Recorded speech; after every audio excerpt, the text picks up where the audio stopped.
Graphic design with Swapan channel থেকে সবাইকে আন্তরিক শুভেচ্ছা ও সালাম। আসসালামু আলাইকুম। আমি তৌফিক Swapan, Adobe creative cloud, Adobe Illustrator CC 2022 লার্নিংয়ে আপনাকে স্বাগতম। আজকে আমরা সিলেকশন টুলের ব্যবহার শিখব। যারা একদম বিগিনার লেভেলে আছেন, আমার এই টিউটোরিয়ালটি তাদের জন্য। আমরা অ্যাডোবি ইলাস্ট্রেটর ওপেন করার পরে এই ধরনের একটি ইন্টারফেস পাবো। তো এখানে আমরা যদি খেয়াল করি তাহলে দেখব আমরা অ্যাডোবি ইলাস্ট্রেটর ওপেন দেওয়ার পরেই আমাদের ডিফল্ট টুল হিসাবে অ্যাক্টিভ থাকবে সিলেকশন টুল। আমরা সিলেকশন টুলটি স্ক্রিনে দেখতে পাচ্ছি, এটি সাধারণত ব্ল্যাক হয়ে থাকে। তো আজকে এই সিলেকশন টুলটা নিয়ে আমরা কাজ করব এবং শিখব এটা দিয়ে কিভাবে কাজ করা যায়। সিলেকশন টুলের কাজ মূলত হচ্ছে সিলেকশন করা। আমরা যে কোনো অবজেক্টকে যদি তার উপরে কমান্ড দিতে চাই তাহলে সেই অবজেক্টকে অবশ্যই আগে সিলেকশন করতে হয়। তাহলে আমরা সিলেকশন টুল দিয়ে মূলত আমরা সিলেক্ট করে থাকি। তাহলে প্রথমে আমি দেখাচ্ছি কিভাবে এই অবজেক্টটি সিলেক্ট করতে পারি। আমি অবজেক্টের উপরে জাস্ট ক্লিক, অবজেক্টটি সিলেক্ট হয়ে গেল। আমি যদি এখন এটার সিলেকশনটা ক্যান্সেল করতে চাই তাহলে ব্ল্যাঙ্ক এরিয়ায় জাস্ট ক্লিক করব, সিলেকশন ক্যান্সেল হয়ে যাবে। আমি ফাঁকা জায়গায় ক্লিক করছি, সিলেকশন ক্যান্সেল হয়ে যাচ্ছে। আবার খেয়াল করি, অবজেক্টের উপরে আমি সিলেকশন টুলটা নিয়ে গেলাম, ক্লিক করলাম, আবার ব্ল্যাঙ্ক এরিয়ায় ক্লিক করব, সিলেকশন ক্যান্সেল হয়ে যাবে। সিলেকশন ক্যান্সেল হলো।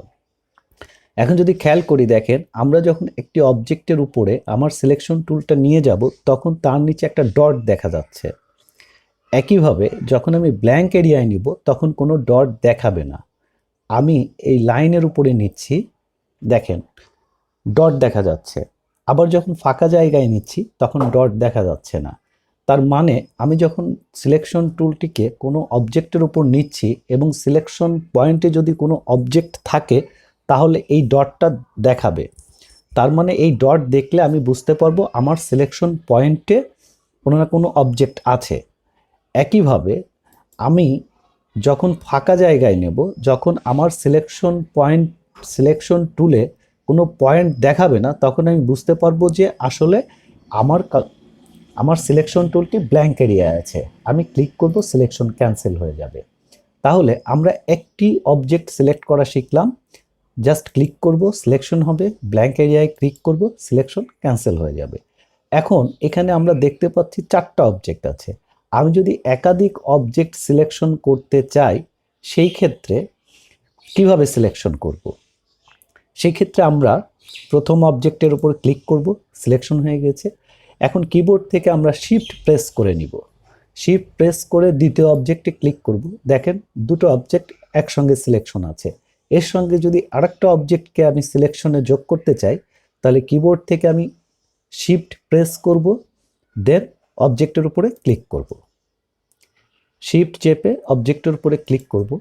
এখন দেখেন আমার 4টাই সিলেকশন হয়ে গেছে। এখন কোনো কারণে আমার যদি মনে হয় যে আমি এই সিলেকশন থেকে শুধুমাত্র রেক্ট্যাঙ্গেল যে অবজেক্টটি আছে এটিকে সিলেকশন ক্যান্সেল করতে চাই, সেই ক্ষেত্রে আমি কি করতে পারি? আমরা সেই ক্ষেত্রে একই কমান্ড ব্যবহার করতে পারি। প্রেস চেপে জাস্ট রেক্ট্যাঙ্গেলের উপরে ক্লিক। এখন যদি খেয়াল করি তাহলে দেখব আমার 4টি অবজেক্টের মধ্যে একটি ক্যান্সেল হয়ে গেছে। আবার যদি এটাকে অ্যাড করতে চাই, শিফট চেপে ক্লিক। দেখেন এখন আমরা 4টা অবজেক্টই সিলেকশন করে ফেলেছি। এখন আমি বাইরে যদি ক্লিক করি তাহলে সিলেকশন ক্যান্সেল হয়ে যাবে। সবগুলো অবজেক্টের সিলেকশন ক্যান্সেল হয়ে গেছে। আমরা আর একটা মেথডে এই সবগুলোকে সিলেকশন করতে পারি, সেটা হচ্ছে ড্র্যাগ করে, যেটাকে আমরা মূলত বলি উইন্ডো সিলেকশন। দেখেন আমি যখন ড্র্যাগ করছি এই ড্র্যাগ এরিয়ার মধ্যে যা কিছু থাকবে সমস্ত কিছু সিলেক্ট হবে। আমি ড্র্যাগ করে এখন মাউসটা ছেড়ে দিলাম, দেখেন সব সিলেক্ট হয়ে গেছে। ব্ল্যাঙ্ক এরিয়ায় ক্লিক করলাম, সিলেকশন ক্যান্সেল হয়ে গেল। আমি আবার দেখাচ্ছি, ড্র্যাগ করলাম, সিলেকশন হয়ে গেল। তাহলে আরেকটা পদ্ধতি হচ্ছে কি, আমরা ড্র্যাগ করে সিলেকশন করতে পারি। তাহলে আমরা এভাবে সিলেকশন টুল দিয়ে অবজেক্টকে সিলেকশন করতে পারি এবং সিলেকশন ক্যান্সেল করতে পারি। আশা করি সবাই সিলেকশন টুলের ব্যবহারটি বুঝতে পেরেছেন। আপনারা বারবার প্র্যাকটিস করবেন, তাহলে একটা সময় দেখবেন যে আপনারা সমস্ত বিষয়গুলো ভালো বুঝে গেছেন। আর স্কিলের ক্ষেত্রে বারবার প্র্যাকটিস করা, প্রত্যেকটা টুল সম্বন্ধে ক্লিয়ার কনসেপ্ট থাকা এবং প্রত্যেকটা কমান্ড সম্বন্ধে ক্লিয়ার কনসেপ্ট থাকলে আপনি আশা করি একজন খুব ভালো ডিজাইনার হিসাবে নিজেকে স্কিল করতে পারবেন। এতক্ষণ আমার সঙ্গে থাকার জন্য আপনাকে জানাচ্ছি অসংখ্য ধন্যবাদ। এর পরের ক্লাসে আমরা দেখব ডিরেক্ট সিলেকশন টুলের ব্যবহার এবং গ্রুপ সিলেকশন টুলের ব্যবহার। Thank you.